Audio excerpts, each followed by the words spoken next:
Hey everyone, Paul here. Now, I sent over a list of questions to CTRX. Now, they're not very good at speaking English, so they've said to send over the questions and I can read them out. They'll also be on the Nintendo Village website if you want to read them as well.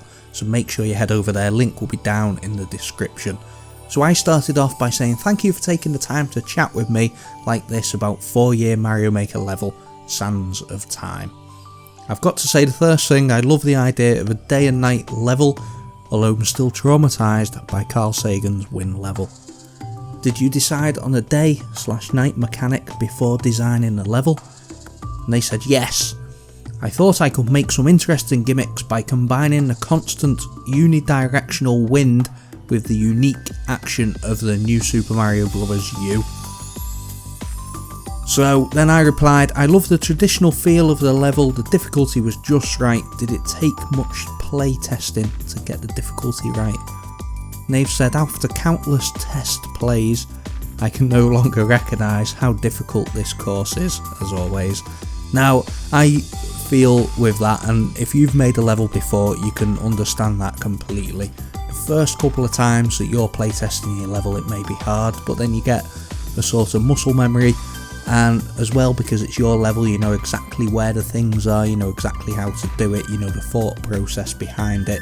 So your own level isn't that difficult to you, and that can be really hard when you want to gauge the difficulty rating of a level.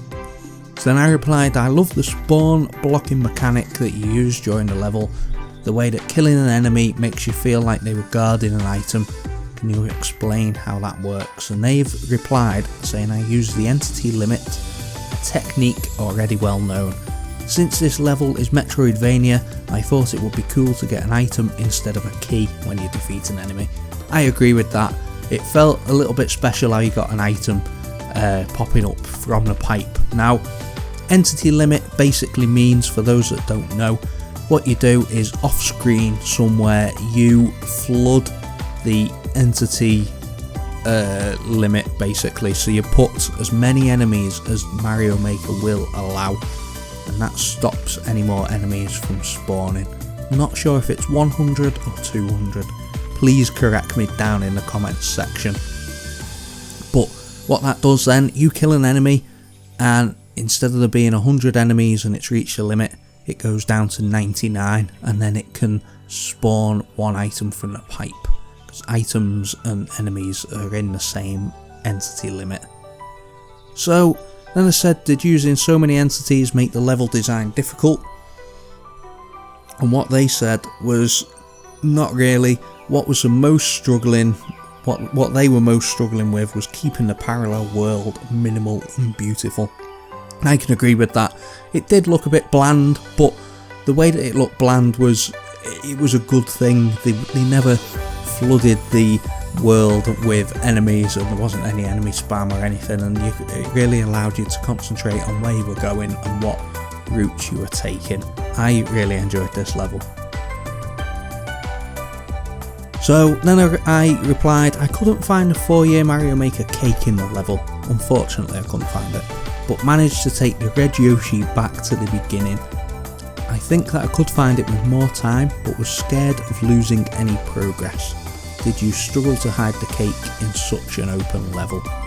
Now, what I meant by that was that you could basically go anywhere, you weren't limited, and it wasn't one of those levels where once you've got the checkpoint you can't go back. You could always, like once I had Yoshi, I could go all the way back to the start of the level. And they replied, maybe my delicious cake is the highlight on my level. I'm sorry if the level structure confused you. When you got Yoshi, the key was just so close.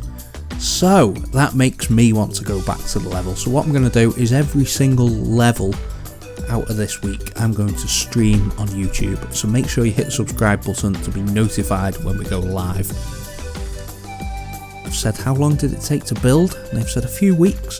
It always takes a lot of time to decide on a level title, but fortunately immediately I found a good one this time. I agree.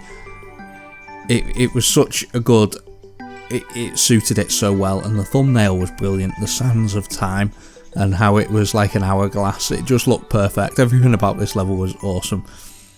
Then I've said, Did you enjoy working on such a big project? Everyone seems to have worked well together, and that's coming from an outsider. And definitely, they've said, working with talented makers around the world is very exciting. I couldn't agree more. Mario Maker brings people together from any culture, race, sex, any sort of differences that you have are sort of put behind, and as long as you've got a common enjoyment of Mario Maker, it doesn't matter where you're from, who you are, anything like that.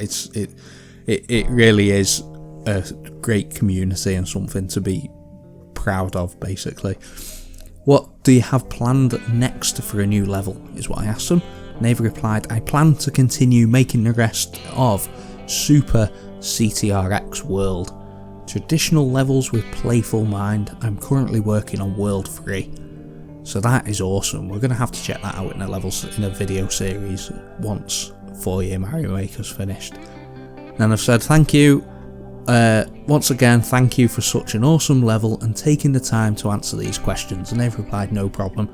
Looking forward to your videos. That is awesome. It's so brilliant. They've probably done that through a translator, Google Translator. And it just goes to show how easy the internet is for bringing people together from all different walks of life, especially nowadays. Oh, it's brilliant. Anyway, hope you've enjoyed this bit of an interview, getting to see behind the creative decisions that the person has made. Hope you're enjoying the video series. If you are, leave a like on the video. Let me know down in the comments section. Maybe going forward, if you've got any questions that you'd like to ask the level creators, let me know down in the comments section. We'll catch you in the next one. Bye bye.